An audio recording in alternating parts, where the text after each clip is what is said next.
I'm Mike Zima. I'm an SEO and marketing expert, and I'm an expat based in Mallorca, Spain.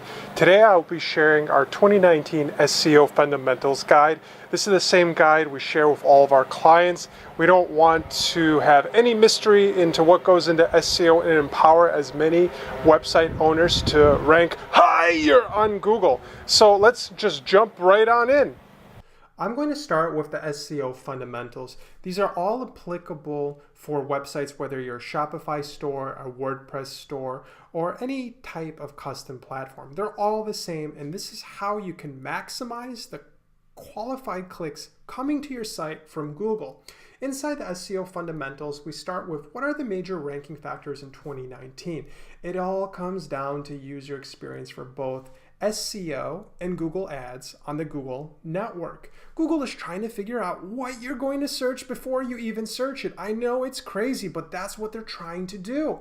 They have Google Analytics installed on your site in some cases. You put it there. They have Google Search Analytics, and they can determine a lot of different criteria about what people are looking for based off of how much time they spend on your site, which web pages do they visit during that time, which web pages do they bounce off of or leave, how many backlinks do you have coming to your site, the number of backlinks you have coming from unique sites, the length of your content is a ranking factor, having a secure site is a ranking factor, and where we spend a lot of our time is doing keyword research, which ultimately applies to your site, and when done correctly, it percolates back upwards to the user experience. Having a secure site is very, very important. Over 90% of search results on page 1 of Google are HTTPS optimized. So if you don't have a secure site or you're getting those error notifications on your site, this means you're losing out on some potential and competitors can beat you. So it's important to make sure you have an HTTPS optimized site. And when your web pages load, so you go to a web page and you come from Google, mostly it's going to be a 200. This means it's okay, it's loading, so you don't have a problem. But sometimes you want to change your domain name. Sometimes you want to change your URL. When you do it correctly, you should be redirecting back to a 200. And sometimes when you change it and you don't do it correctly because you don't have a redirect, people are going to be confused. The user experience is bad. Google won't find that page and you'll get a 400. You see 404 pages all the time because people are not following the best practices. And sometimes a server decides to take a break and your website isn't going to load. So these are all the major components, but typically we want to see the 200s, making sure you have a redirect and if you have appropriate 404 pages or other sort of 400 errors. We're not going into the depth of 300 redirections, but those are important too.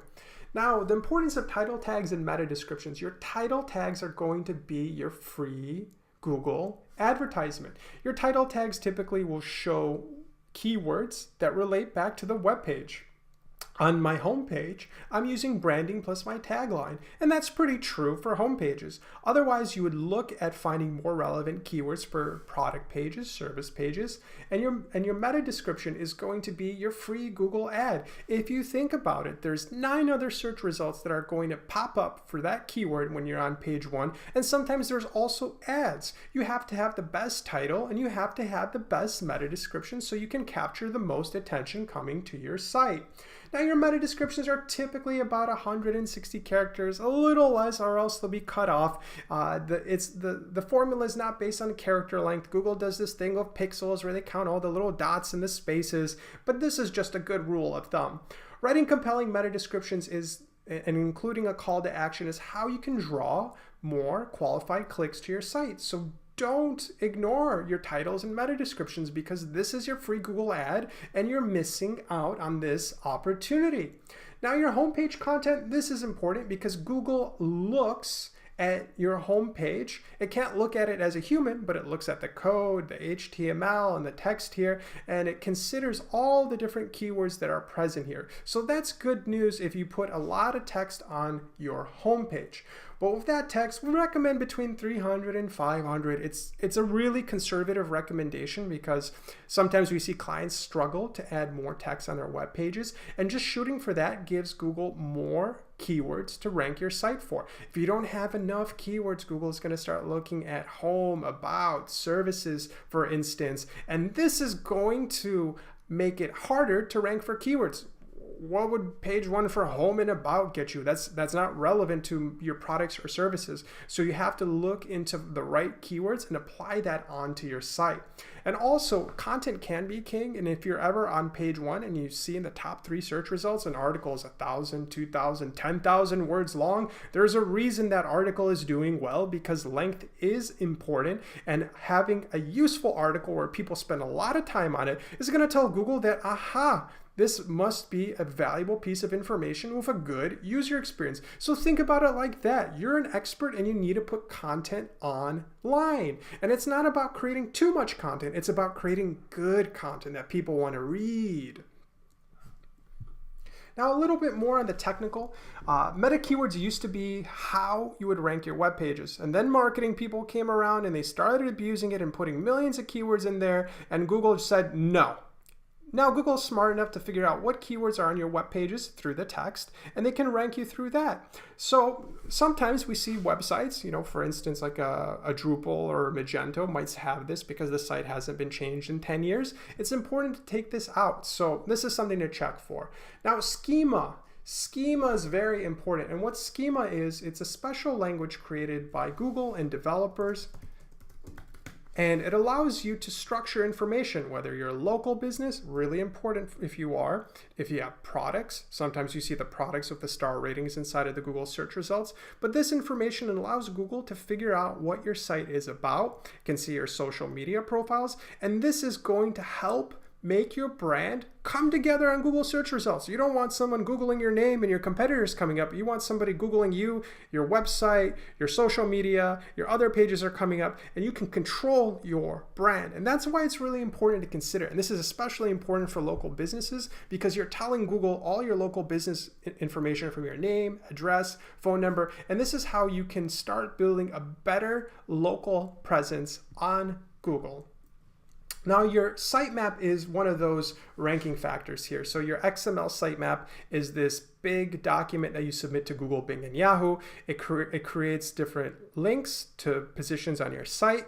And that's how Google starts finding out things. It counts the images, it sees the URLs, it starts to know what needs to go into Google and prioritizes from that. If you don't have an XML sitemap, this is going to slow down the rankings, and it's all too common, or sometimes you don't have a properly configured one.